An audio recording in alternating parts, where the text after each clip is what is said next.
Welcome in to the Barnes on Bama podcast. I'm your host, Owen Barnes, and we've got some things to discuss. So we're going to obviously talk about Alabama's big win over Missouri that was 34-0. But first, before we get into that, I actually want to talk quickly about the Memphis scrimmage that's going to be happening tomorrow evening. So, for those of you unaware, Alabama is playing Memphis in a scrimmage tomorrow evening. That is going to be streamed on ESPN Plus / SEC Network Plus. That's going to be happening in Huntsville, Alabama. So, I just was going to talk about, obviously, where you need to see it, but then B, kind of what I'm looking and what I'm interested in potentially seeing for this game. So, the same players that were out for the first scrimmage are going to be out for this one. So, there's going to be no Latrell Wrightsell, no Grant Nelson, no Aiden Sherrill. And then obviously Chris Youngblood is out as well. So it's going to be a limited roster, similar roster to what we saw in that very first scrimmage. And I really just wanted to talk about, like I said, what I'm interested in looking for and what I kind of think would be a successful scrimmage. Because at the end of the day, what I want everyone to be aware of is win or lose, this can be a successful scrimmage, right? At the end of the day, these scrimmages do not count towards your win-loss record.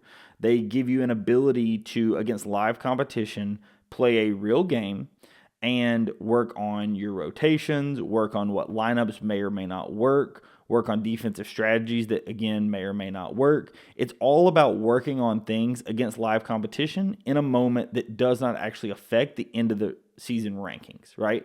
Does not affect your record, does not affect your rankings, right? So even if Alabama ends up losing this game, it's okay, right? I would love to see them not lose it, but if they do lose it, it's completely fine. Right? So I'm very curious to see Nate Oates try out some rosters or some lineups that maybe we would not expect, whether it be, Jaron Stevenson at the 3. It may not be something we see super often because I think that lineup with him at the 3 would work best with Grant Nelson at the 4 and Cliff at the 5. And with Grant Nelson being out, maybe you don't see Jaron at the 3 in this game. But, right, like try some people out in some positions that maybe is not what some people would consider their primary position. See what it looks like with LeBaron Philon running point a lot more. See, what it looks like when, maybe you see a Diabate in a little bit more aggressive role just to see kind of what role he could carve out for himself in this game, right? At the end of the day, this is all about trying things and seeing what sticks, right? At the end of the day, you kind of know what you have out of Mark Sears. So you don't have to play him 30 minutes just to win the game, right? You know what you have out of Mark Sears. You don't have, like I said, you don't have to play him all that time just to see what he's capable of. Versus some of these newer comers, right? If you're in a specific instance where you're maybe trying to decide whether you're going to redshirt a player or not. For those of you unaware, there has been some talk that 1 to 2 guys may be redshirting this season. Nate mentioned it on a podcast last week, and there's been a lot of rumors floating around as to who that might be.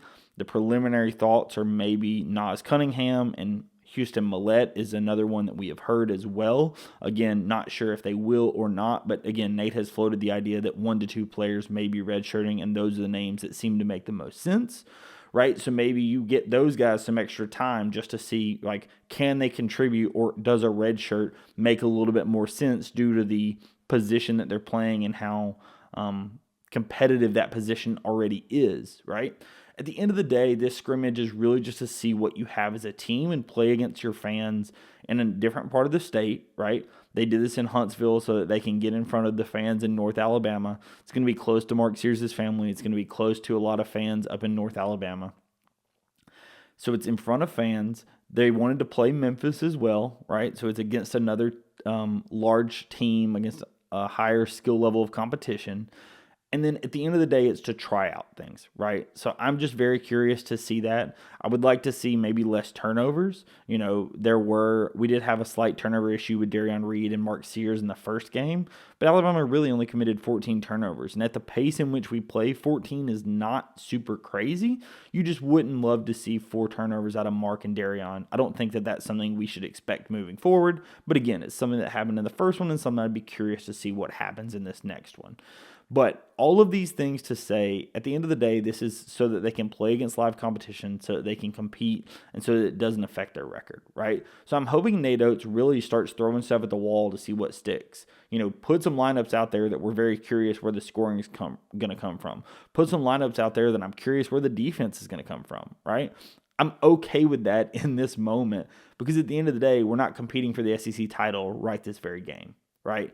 You don't want to try that in late February, right? You can absolutely try that in early November, right? So, or late October, early November.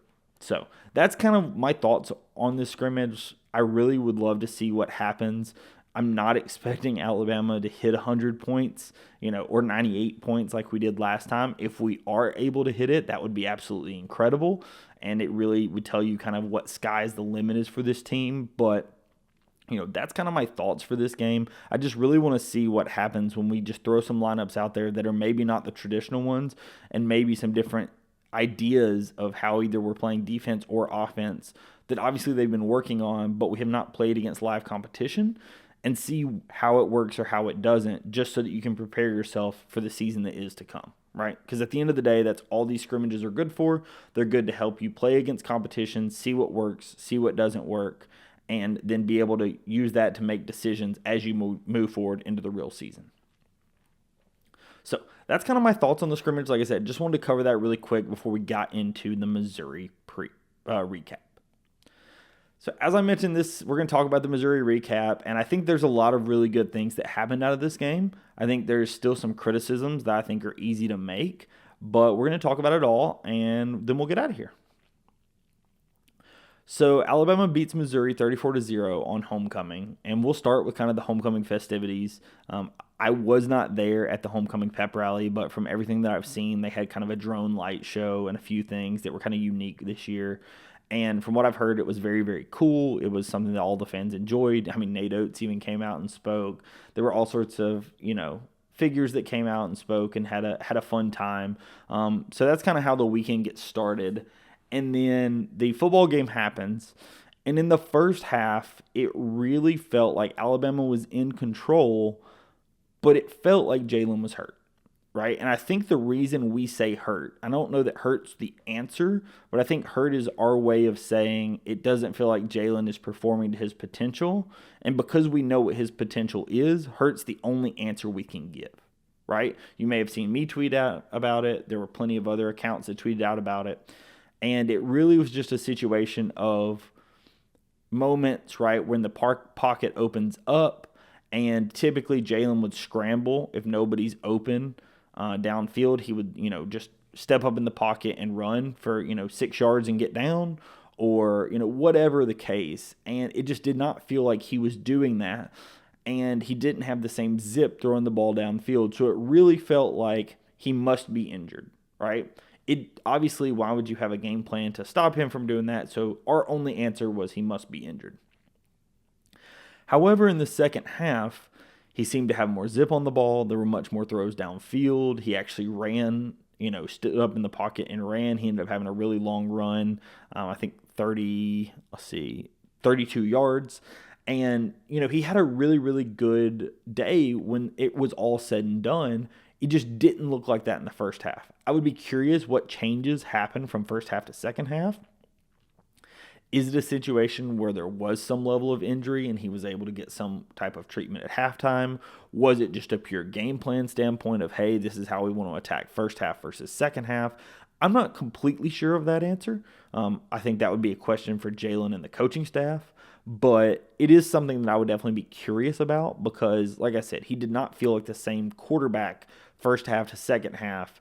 And when I'm talking about second half, I specifically mean right after like that first drive in the second half. The first drive in the second half seemed to be more like the first half, and then it was almost like something clicked, and they started throwing the ball downfield more to either Jeremy Bernard. They took the shot play on the offsides to Emmanuel Henderson. There were just moments where it really felt like he was throwing the ball downfield more. He was stepping up in the pocket. He was setting his feet. And the throws just minute to minute seemed different, and obviously different in a much better way, but it was definitely something that was of interest to me and very curious to me as to why this was the case. So I think when you talk about this game, you kind of have to talk about the defense. Defense gets a shutout against a good team. Now, obviously, the critics are going to say Brady Cook was injured, and he absolutely was. You could tell in the first and second quarter that Brady Cook was playing on an injured leg and was not comfortable running the ball. He didn't have maybe the zip on his passes due to the injury to his ankle that he sustained in the Auburn game. He also made a couple of throws that hit his hand on the helmet of his offensive lineman, which the broadcast pointed out. And so he clearly was hobbled, right? He clearly was not 100%, but he was gutting it out and trying to see if he could will his team to victory. And toward the end of the second quarter, he finally calls it quits, couldn't handle it anymore, and they bring in Drew Pine. And we didn't talk about this in the pregame, but I had mentioned to some of my friends so I listened to the Solid Verbal podcast for any of you guys looking for a podcast that kind of covers all things college football. So I've been listening to those guys for years, and Drew Pine was a former quarterback at Notre Dame. And I heard Ty kind of lament over Drew Pine about how he just was not a great quarterback, the type of arm he had, the decisions he made, and just was not happy when he was at Notre Dame. And then Drew Pine goes to Arizona State, and then now he's the backup at Missouri. And when I saw Drew Pine come in, I really was like, this could be pretty bad, right? When we knew Brady Cook may not be a go, that really started changing my opinion of what could be in this game, right? I talked in the pregame, this could either be a blowout or this could be a very close game. And when I realized Brady Cook may not be in this game, that really made me start shifting toward blowout because I just did not believe in Drew Pine. And for good reason, right? The first drive he comes in, there's some debate whether he could fully see over his offensive line, but he throws the ball directly to Malachi Moore, who returns it 30 yards. Alabama ends up getting a touchdown off of that. It really just kind of immediately flipped the switch and turned into Alabama's defense feasting on a quarterback that was not looking off receivers. You could read his eyes. He doesn't have the same zip on the ball. He's not the same level of athlete. He's just not as good of a quarterback as Brady Cook, right? And Alabama's defense took total advantage of that and had complete control, right? For all of the comments people make about Kane Womack's defense and about whether is it vision coverage, is it man coverage, is it zone, whatever it is, this game they were completely in Drew Pine's head and they had him seeing ghosts, and he ends up throwing 3 picks in this game. And it's a huge deal, and it's, part of the reason why Alabama preserves the shutout is until late in this game, the longest play from scrimmage Missouri has is 12 yards. And that 12-yard play is just clearly not going to be enough to take down Alabama when they're clicking on the cylinders that they were clicking on, right? At the moment in the game, I think the broadcast showed Alabama had 8 plays of 20 yards or more, and Missouri had 0. And like I said, their longest play from scrimmage is 12 yards. And I believe, if I'm not mistaken, that 12-yard play was on a 3rd and 20, and so it still didn't even get a first down, right? And that's something that people will note in this game is Alabama holds Missouri 3 of 13 on 3rd down. Nick Kelly put out a tweet that made a good point about Alabama's 3rd down improvement, that Alabama had moved since Vanderbilt when they went 12 of 18 on 3rd down. They went 7 of 15 against South Carolina, 6 of 14 against Tennessee, and 3 of 13 against Missouri, right? The defense has consistently gotten better. Now, the argument could be made that the offenses were not as good. Sure.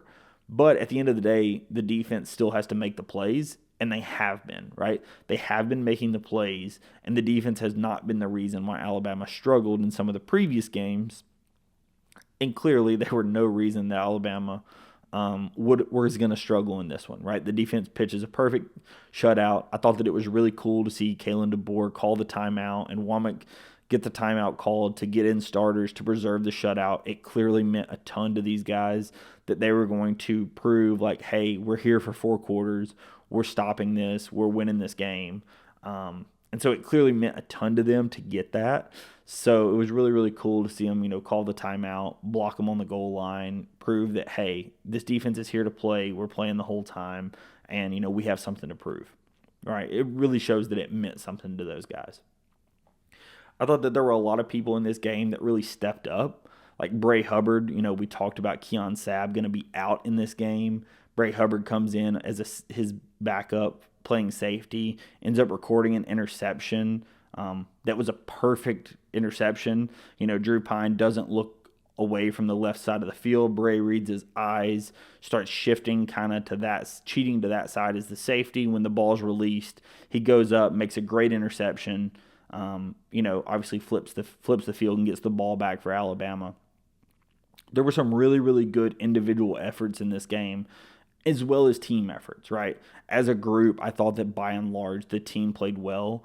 There were still some struggles on the offensive line, especially with Elijah Pritchett, that definitely were worrisome, right? We've seen that throughout the course of the season, whether it be against South Carolina or other games.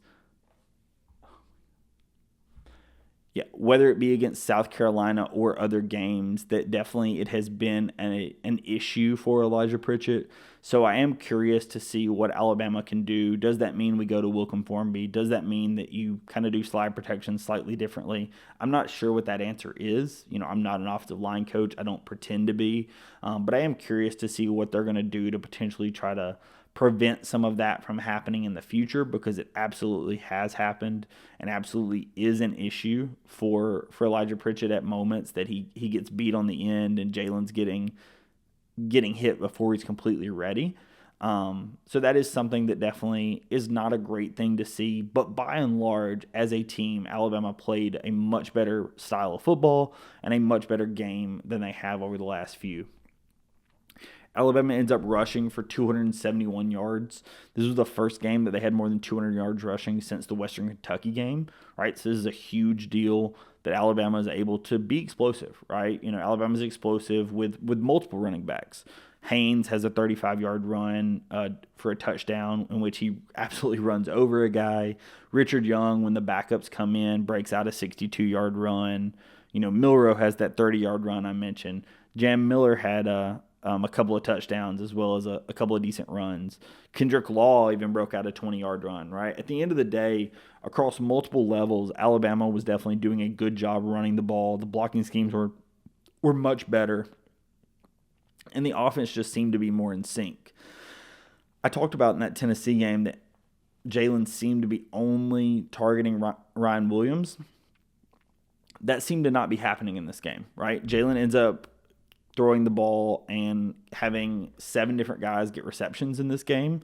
Jeremy Bernard and Ryan Williams, obviously the 2 main targets, with Jeremy having 5 and Ryan having 4 receptions. That's to be expected, right? I fully expect those guys to get the lion's share of the catches, but they just don't need to be the only ones getting targeted, right? In this game, they end up targeting Emmanuel Henderson again on that busted play that was a offsides deep shot to Henderson. C.J. Dupree and Robbie Oots from the tight ends both get involved, and then Law got a couple of receptions as well, right? So at the end of the day, when you're spreading the ball to your tight ends, it seems like Jalen's kind of clicking on all cylinders, because those are some of his check downs if he's getting blitzed, or those are some of his, backup reads or, whatever. And that those seem to be when the offense is clicking more on all cylinders. That's what we saw in the Georgia game. And that's what I missed seeing in that Tennessee game that definitely I'm glad to see is coming back.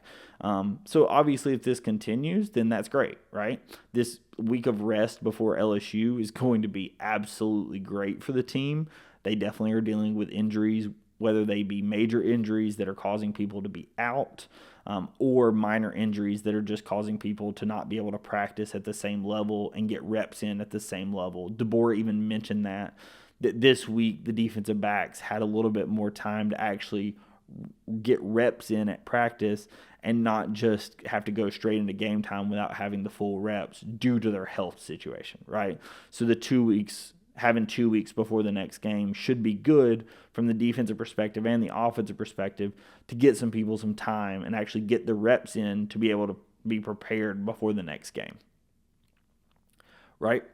The one situation that I think definitely matters and definitely is a point that Alabama needs to clean up is special teams.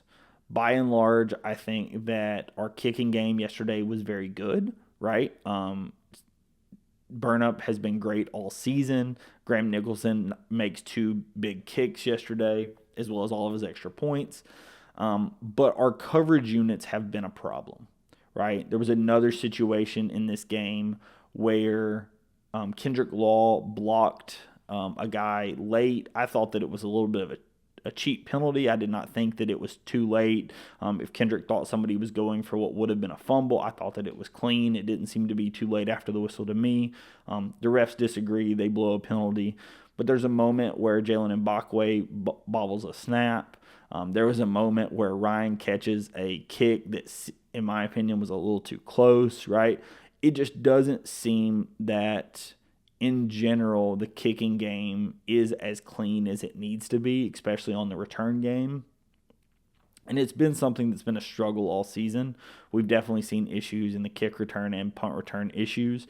And so that's something that definitely I would be curious about, how Alabama is going to continue working on that issue, because I do not think that the special teams is at the level that it needs to be if you're going to try to make a run and compete for a national title, right? Because at the end of the day, this Alabama-LSU game is shaping up to be winner gets in the college football playoff, loser stays home, right? After LSU's loss to A&M, loser of this game will have 3 losses and is going to have an outside shot and will not make the college football playoff. But the winner of this game has a decent shot at making the college football playoff, given that they can win out for the rest of the season.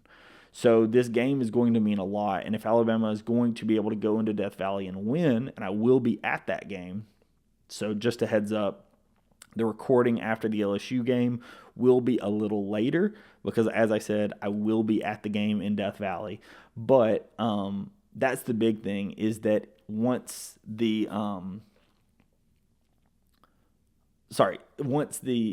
Alabama has the time to be in the game, if the kicking return game, whether it be punt returns or kick returns, does not get better, it could cost you the game in that type of environment, because it's going to be a loud environment, it's going to be a raucous environment, it's going to be an environment, again, competing for a college football playoff spot. So it is something to be on the lookout for. I am curious what ends up happening. We'll preview that game and talk about that game in the future. But just kind of looking ahead, I think that the special teams is something that needs to be cleaned up, because it definitely has been an issue. So going forward, I do think that this game, by and large, showed us a lot of things that are good, right? We saw a couple of steps forward in the second half, like from Jalen. We definitely saw some steps forward in the running game. We saw some steps forward by the defense. I thought the defense played great. Yes, Drew Pine came in, and they didn't have their starter, but still, right? No starter or not, a shutout's a shutout, right? And when you're going against SEC competition with a Biletnikoff winner on the outside, that's who you're going against. The fact that they didn't score at all in this game tells you all you need to know, right? Alabama really was dominant in this game and gets a good win. I'm sure the fan base is happy to see that, especially on homecoming. So, that's really what I had to talk about. If you are curious in any other content, basketball season is right around the corner. There will be a basketball game before our next football game, so we will do previews of that. So if you are interested, stay tuned. But thank you so much, as everyone, as always, and I will catch you in the next episode. Peace.